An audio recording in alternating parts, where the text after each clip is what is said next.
Welcome to quality education classes. हम लोग again आज जेईई एडवांस का एक प्रॉब्लम करेंगे जो कि न्यूटन्स लॉज ऑफ मोशन से रिलेटेड है। क्वेश्चन की सम रिलेवेंट इन्फॉर्मेशन ऑलरेडी बोर्ड पर मैं लिख रखा हूँ और ये जो प्रॉब्लम है हमारा मैकेनिकल प्रॉपर्टीज ऑफ सॉलिड से रिलेटेड है। तो आइए इस प्रॉब्लम को देखते हैं कैसे हम सॉल्व करते हैं।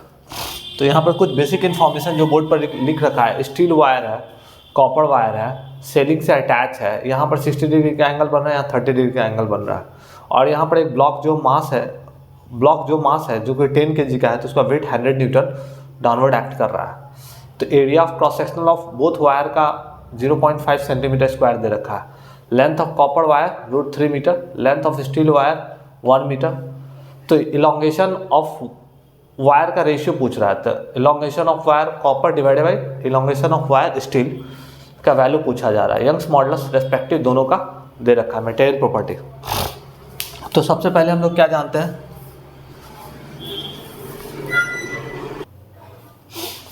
तो हम लोग देख रहे थे क्या कि यहाँ पर हम इलोंगेशन का रेशियो पूछ रहा है।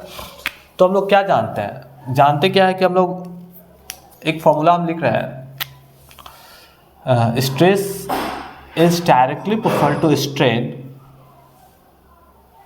तो स्ट्रेस को हम लोग फोर्स बाय एरिया, फोर्स को हम लोग पी से रिप्रेजेंट करें एरिया, इस प्रोपोर्शनलिटी साइन को हटाते थे कि यंग्स मॉडुलस डालते हैं कांस्टेंट और epsilon equal to delta L by L.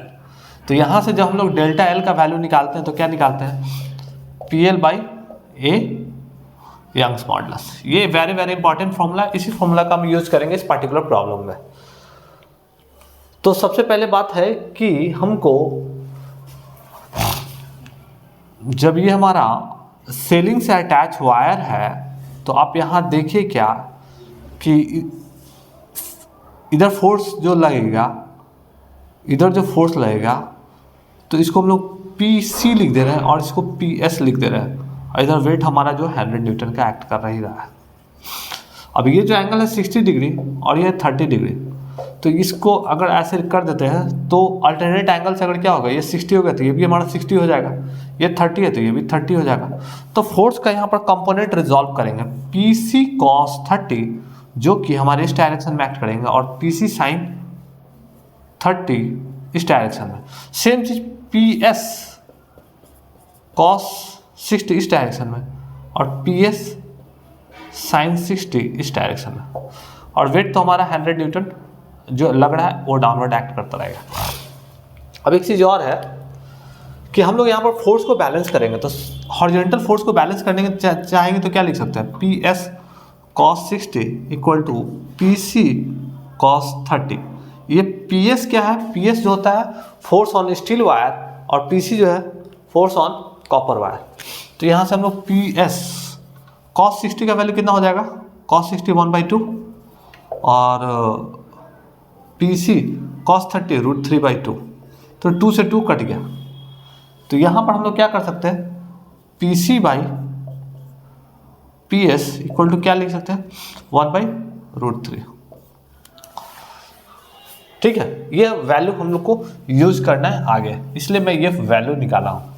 हमको निकालना है delta l copper divided by delta l steel equal to हम लोग क्या लिख सकते हैं, p copper length copper area cross sectional copper Young's modulus का copper Young's modulus of copper divided by p steel force on steel length of steel area of cross sectional of steel and Young's modulus of steel. तो हमको already question में given है क्या है कि जो cross sectional length है वो हमारा बराबर है, तो एरिया चूंकि ए सी इक्वल टू ए एस है तो ये हमारे आउट हो जाएंगे। तो यहाँ पर अगर मैं इसको सिंप्लीफाइड वर्जन से लिखूँ तो p c l c upon y c गुना ऊपर चला जाएगा y s upon p s into l s. अब इसको सब सेपरेट कर देता हूँ, p s by p C by P s, क्योंकि हमको रेशियो निकालना है change in elongation of copper wire divided by steel wire. तो p C by P s into इसको क्या लिख सकता हूँ, l c by l S, इसको क्या लिखता हूँ, गामा एस बाई गामा सी। अभी सभी का वैल्यू दे रखा है, तो वैल्यू दे रखा है तो हम लोग क्या लिख सकते हैं, P C by P S का वैल्यू कितना निकाले, 1/√3। ठीक है, LC बाई LS का वैल्यू कितना आया, तो LC का वैल्यू देखिए √3 है और LS का वैल्यू कितना है 1। यंग्स मॉडुलस का देखिए स्टील का 2 × 10⁻11 डिवाइड बाई 1 × 10⁻11, तो ये कट गया, वैल्यू कितना आया 2। तो 2 जो है हमारा करेक्ट आंसर होगा इसका, ठीक है। तो ये एक्चुअली में हमारा रेशियो था, तो डायमेंशनलेस आएगा। Length change in length of elongation of copper divide by change in length of elongation of steel wire, तो इसका वैल्यू क्या आया फाइनली हमको 2 आ गया।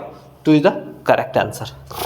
तो फिर से मैं इस क्वेश्चन को री एक्सप्लेन कर देता हूँ। इसमें क्या दिया हुआ कि एक स्टील वायर था, इधर कॉपर वायर था, बीच में हमारा लोड था, लोड हमारा 100 न्यूटन का था। वो रेस्पेक्टिव वायर जो सेलिंग से 60 डिग्री एंगल पर थे, 30 डिग्री का एंगल पर थे। अब मैंने क्या किया कि वो 60 है, अल्टरनेट एंगल से ये 60 हो जाएगा, 30 है तो ये भी 30 हो जाएगा। अब इसमें फोर्स ऑन दिस वायर को हम लोग PC से रिप्रेजेंट किया और force on this wire PS है। अब मैंने क्या किया, फोर्स को रिजॉल्व कर दिया 2 कंपोनेंट में, एक कॉस कंपोनेंट, दूसरे साइन कंपोनेंट। ये भी कॉस कंपोनेंट, साइन कंपोनेंट। मैंने एक्स डायरेक्शन के अलॉन्ग फोर्स को बैलेंस कर दिया, तो PS = cos 60 = PC cos 30। यहाँ से मैंने PC और PS का रिलेशन निकाल लिया। हमको क्वेश्चन में दिया हुआ था ΔC/ΔL का वैल्यू निकालना, तो उसका ΔC ऑलरेडी मैंने डिफाइन किया ऊपर। Stress is directly proportional to strain, P/A force by force पर यूनिट एरिया। प्रोपोर्शनलिटी साइन को हटाया तो यंग्स मॉडुलस आया। Epsilon = change in elongation divided by original length. उसका यूज़ करके मैंने यहाँ पर रेशियो लिखा। लिखने के बाद मैं यहाँ पर फाइनल डेटा PC/PS का वैल्यू ऑलरेडी निकाल रखा हूँ। LC/LS का वैल्यू क्वेश्चन में दे रखा है। LC का वैल्यू लेंथ ऑफ कॉपर जो है √3 और लेंथ ऑफ स्टील 1 मीटर दे रखा है। यंग्स मॉडुलस दोनों वायर का रेस्पेक्टिव क्वेश्चन में दे रखा है और मैंने डेटा को पुट कर दिया। पुट करने के बाद हमको 2 आया।